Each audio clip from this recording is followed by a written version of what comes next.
Welcome to the Honda City One Make race car. This is the final car. This is ready to go, ready to take the green lights. We first saw this car back in mid-March at the Bangkok Motor Show where it was launched. That was a show car. It was thrown together quickly for the show. It was put on a shiny booth. There was pretties, there was launch videos and material. That was to get the ball rolling, to get customers buying it. If you want to take a look back at that, if you chase down into the description below this video, there's a link. I made a video back at the Bangkok Motor Show, and that's like a preview. So if you want to catch up, start with a preview, it's all there. But today we've got the race ready car. And basically the reason we've got a race ready car, and this is one of the first batch that's been delivered this week to a customer, this has gone actually to Be Quick Racing for their young driver program. But the reason we've got these cars is because wow, the reception of the show was insane. All the cars sold out. The whole run for this year was pre-ordered before even one production version had been made. In the run up to the show, and I was seeing what was happening, and I was chatting with Kunanatai, the Vice President of Grand Prix International, who has driven this project forward, who came up with the idea. I had a feeling this will be a runaway hit because really all the ingredients were in place, all the boxes were checked.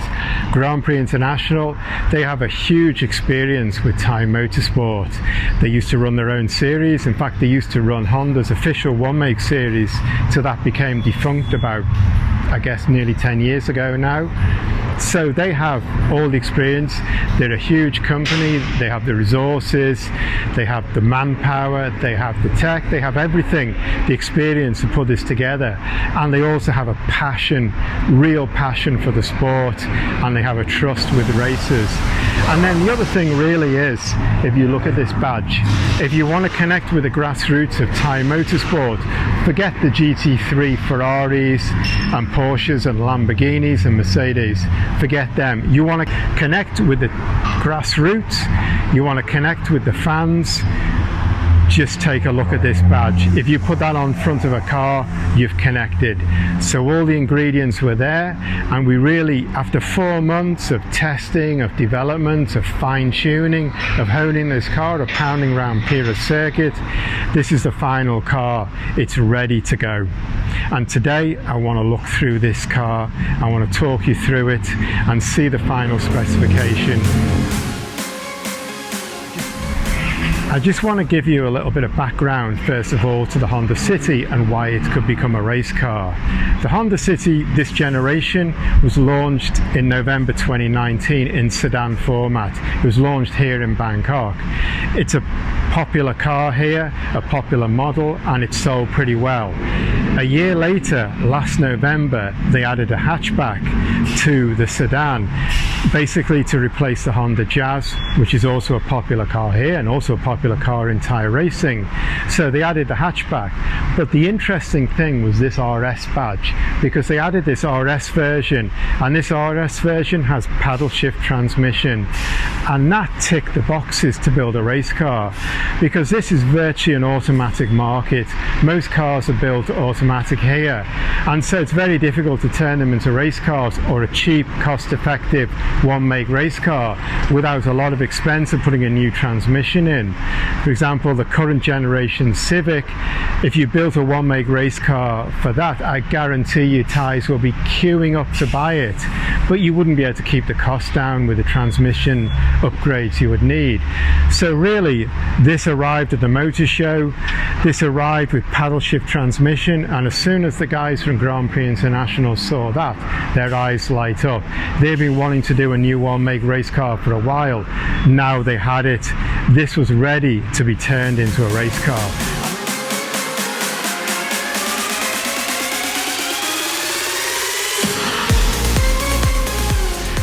The first thing really when I get in this car, the first thing, I've dropped right down to the floor because this is not a production City seat. This is a race seat and it's bolted low down. So that means I'm low down, the instruments are higher than they will be on a production city, the screen line is higher than it will be, but lowering your center of gravity is everything on a race car, no compromises. I'm 185 centimeters, probably taller than most people are going to race this car, but I'm sitting low down. That's the way it is. You've got to do that in motorsport.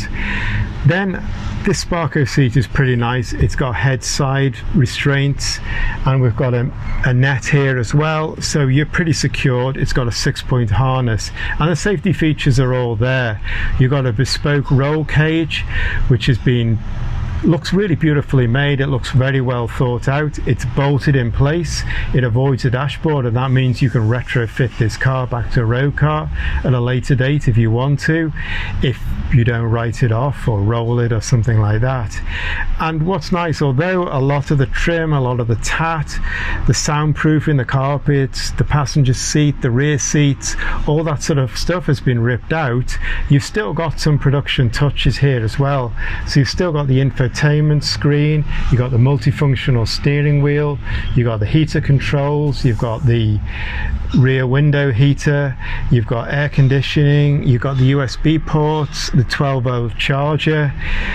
You've got a little bit of leather trim here with red stitching of the high-end version, and the same in the doors. So you've kind of got a mix of some of the production features, which for a car of this level of racing, it's nice to have them still here. So if we fire it up, same way as in the production car, you put the key within range, foot on the brake, press the engine start stop switch, and away you go. Dashboard lights up, the multifunction screen comes on. It looks pretty good, and if you give it a few revs, you can feel, although it's a stock engine and transmission, you've got that rear racing exhaust box on it, and that's giving it a nice sound. And I'm only putting this up to 3,000. That's going to look pretty nice, sound nice when they're all on the track. So it's a pretty nice, it's a racing cockpit. It's a basic one make entry level car, but this is a race cockpit. You learn in this, you learn the basics of racing, you have a lot of fun, you feel like you're in a race car. So inside I think it's pretty good. The bonnet has bonnet pins, which is standard racing feature. You don't want bonnet flying over and smashing your windscreen in a race and you can't see where you're going. So that's a usual feature on a race car. Under the engine bay, it's a pretty complex engine actually for this sort of car, but it's solid, it's ready to go. This 1 litre VTEC is pretty robust, so they haven't really had to do much to the engine or transmission. It's all pretty stock. The only thing they've really done under here is put an oil cooler onto the transmission, because that's going to be the weak point, if there is a weak point, or at least that's going to be where people are going to have concerns. The races are fairly short anyway. In testing, the transmission showed no issues at all to handle the power, and they pushed it through some pretty hard testing, so it should be all ready to go. But they put an oil cooler on it, make sure, keep it cool. And then the ECU has been retuned by PowerLab. PowerLab are pretty much one of the experts at remapping electronics, and they've done that. The stock is about 120 horsepower. They haven't said the final horsepower yet, but it's going to be around about 15-20 horsepower more, I think. So that's going to give you 135, 140, I guess.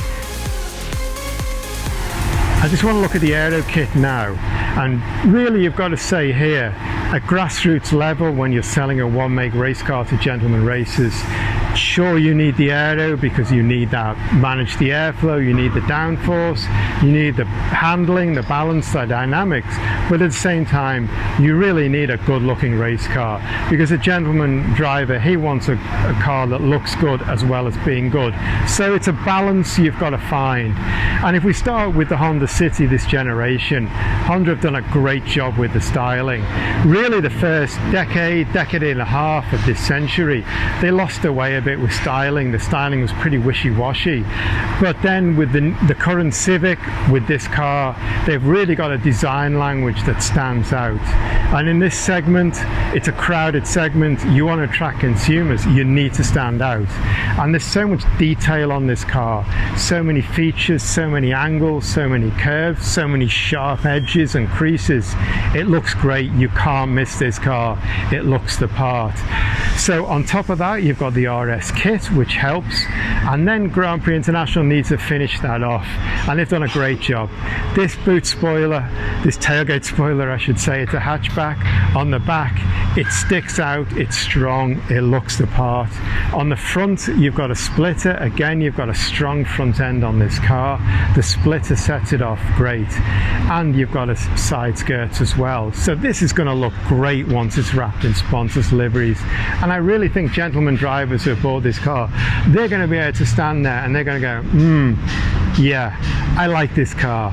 I like to race this car because it's a good race car, and I like to race this car because it's a good looking car, and a good looking car is important. So Grand Prix International have checked the boxes off here on both those areas. So that's the Honda City One Make race car explained. Really the only question remaining is, when are we going to go racing? Because right now Thailand is locked into a big wave of COVID, the worst we've had yet, and Bangkok is locked down, so are a number of other provinces. Caseloads are growing every day. It's a very serious situation. Thai motorsport is completely stopped for the foreseeable future, understandably, because there's a lot bigger things at the moment than motorsport. So will we get any racing this year? We don't know. Bang Sen has been pushed back to February 2022, so we have to wait and see. Right now the country is trying to fight off this COVID, and that's everyone's attention. But when it gets going, we're going to have a great mix, because if we look at their calendar they planned for this year, which should almost be underway now, it was a real good mix, and they should be able to carry that forward. And first of all, the highlight is joining the inaugural street race in Prachuap, Kirikan, and that's going to be a really exciting race. That's going to be like a Bang Sen on the other side of the Gulf, 100 or so kilometers south of Hua Hin, and people are really looking forward to that. Its circuit looks interesting, it's got fast straights, slow corners, a real mix, a real street race. So it's going to be a very exciting race, and everyone's looking forward to that. So to be on the first program is great.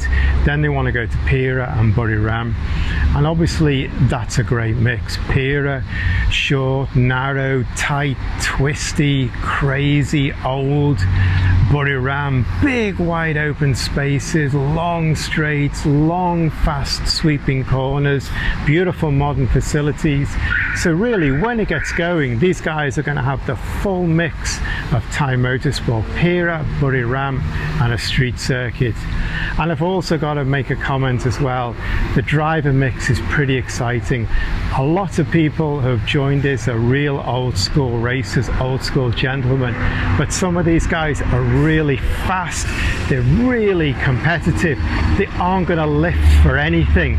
So we are definitely going to see some really exciting racing here, because I know one or two of these drivers and I know their competitive nature, and they are going to be fighting for the win, and they're going to be fighting not just with other pros or things like that. Now they're going to be fighting with their friends. It's going to be super competitive, and I can guarantee you, with the driver lineup who have ordered these cars, you're going to see some really exciting racing, and I think that's going to be a lot of fun. And I think some of the names, some of the people like Kun Tri, Kun Luang, Kun Turk, Kun Paul, Kun U, these kind of people, they are really going to want to win. They're going to have a lot of fun. So this is going to be a gentleman series, but it's going to be a gentleman series that is really competitive, and I'm looking forward to seeing the first races.